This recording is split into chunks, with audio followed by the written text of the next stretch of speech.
Good evening, everybody, and welcome back to another video. My name is Tom. Thanks so much for joining me. I'm out here with our girl.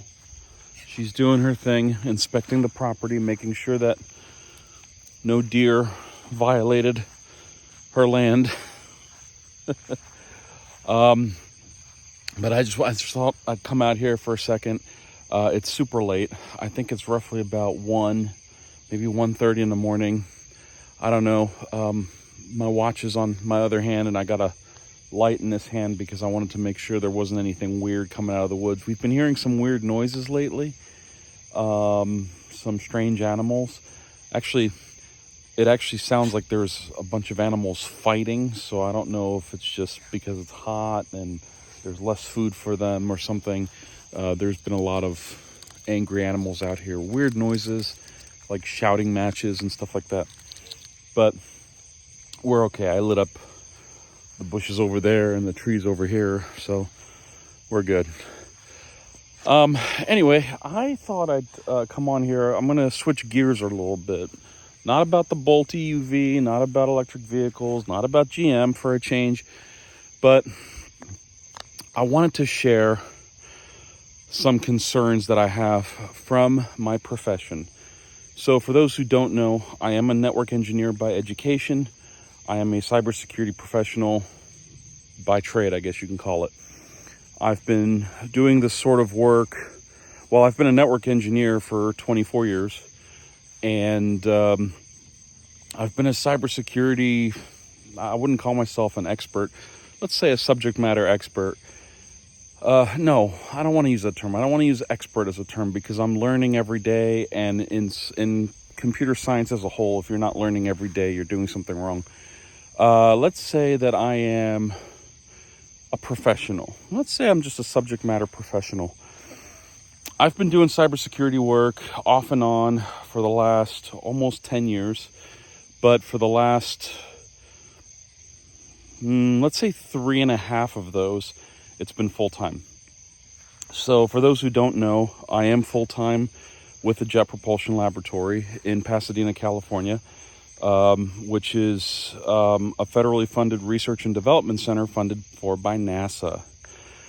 And I also own my own company, which I own and operate pretty much the remaining hours of the day. And actually, I've been doing that for about 10 years, and it's been pretty good. A lot of work, but the reason why I specifically wanted to take a minute, get on my channel here, and share with you guys this information is because as of late, and this is basically a recurring thing. This isn't something that's new as of like today or this week. I find more and more cases, more and more instances where people are neglecting basic common sense when it comes to the security of their personally identifiable data, also known as PII data.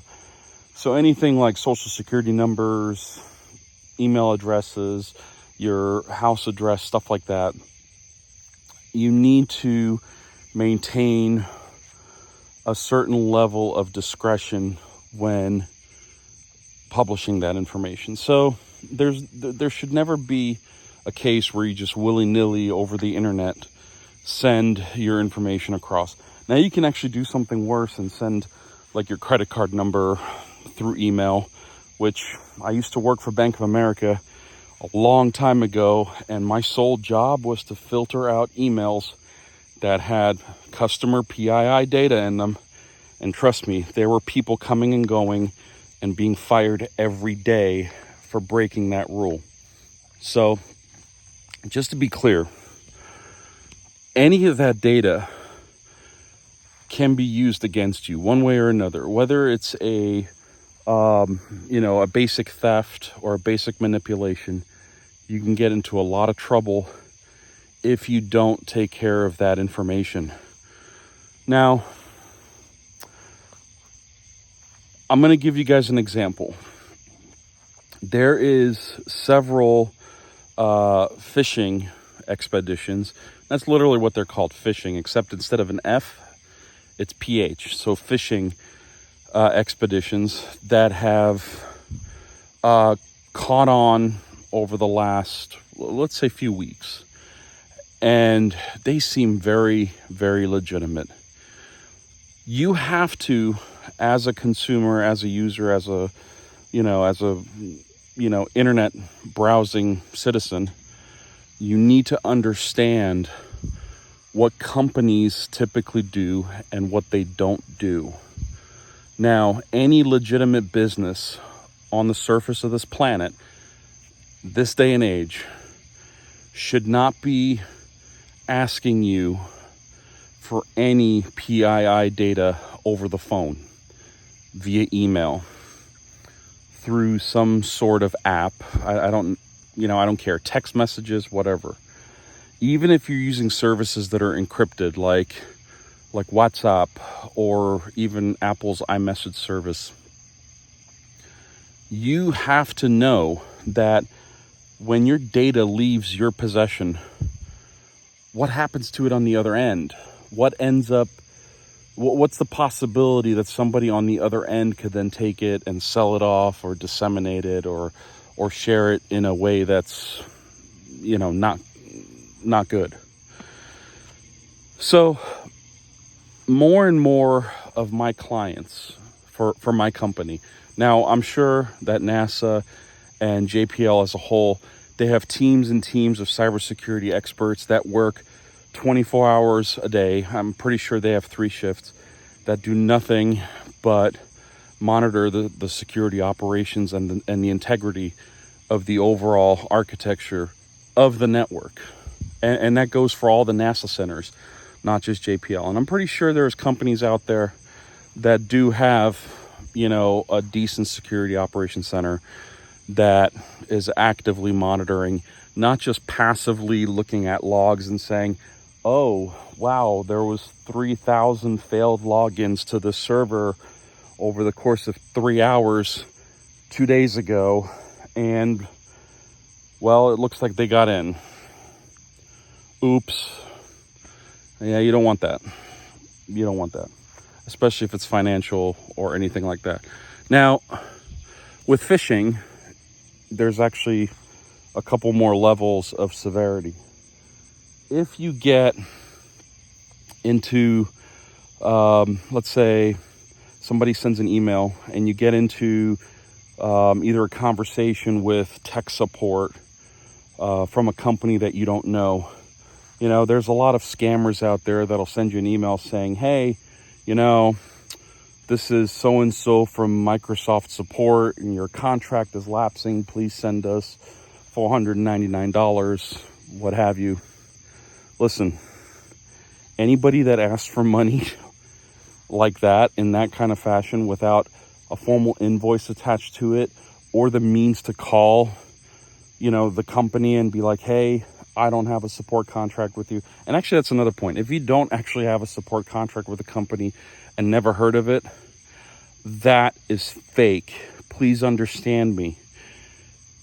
Legitimate businesses are really good about communicating with their consumers about, having a subscription model that's paid up or having invoices that are paid up. And they're typically done in a much different fashion than a random email that looks already janky because it's got spelling mistakes and grammatical errors and whatnot. Please hit junk, report it as spam. This way the spam filtering service providers can actually do a better job at filtering those emails out. Also, if you can avoid using free email service providers, that'll probably save you a lot of heartache too. And I could probably talk about this for 30 hours just because it's what I see every day. But I'm going to cut this video off at 10 minutes. So my last piece of advice to you is, if it's too good to be true, it normally is. So in other words, if somebody says, hey, you just want or you just got an inheritance from somebody who died in your family, due diligence, check and make sure. At the same time, keep your information under wraps. Even do something as basic as purchase a shredder from Walmart so that you can shred receipts and credit card bills. Anything that has account numbers on it, anything, destroy it. If you have a burn barrel, even better. You're okay in my book. Put it out here in the yard, fill it up with your paper goods, and light it up. You know, the best thing you can do is total destruction when it comes to your personally identifiable data. Lastly, and this has actually caused some problems for a client a few years back, if your laptop breaks, be sure you trust the company that you take it to for repair. You know, I'm not going to tell you, oh, send it to me, I'll fix it for you, because that's not how I operate. But if something feels off or it doesn't look right, turn around, walk out. Or give them a laptop with the hard drive removed. If you know how to do that, if you're savvy enough, you know, there's a whole bunch of ways to do it. Keep your information safe. Care about your information, because you can get in a lot of trouble if that information gets out, if it gets stolen, if it gets, you know, manipulated and used. You know, it would really be a bad day if you wake up one day and your bank accounts are drained. I've seen that happen once, and I hope to never see it again, because the hurt and the pain and the suffering that came upon that family when I was hired to figure out what went wrong, it all went back to a dumpster diver. But they learned their lesson. Anyway, I'm going to get Dutchy inside. I just thought I'd quickly share this kind of, you know, offbeat video with you guys. It's really close to me. It is my profession. It is what I specialize in. But please do the 3 things. Keep your information safe. Change your passwords every 90 days. And I guess, you know, just keep your eyes open. The internet is not a safe place. It's not what it was in the 90s. You know, there's a lot of complexities involved with the way the internet works, and everybody's out trying to steal from you. Oh, and lastly, don't install software that you don't trust. You know, that goes for illegal download sites. You know, if you want a copy of Office, do yourself a favor and just purchase a copy of Office.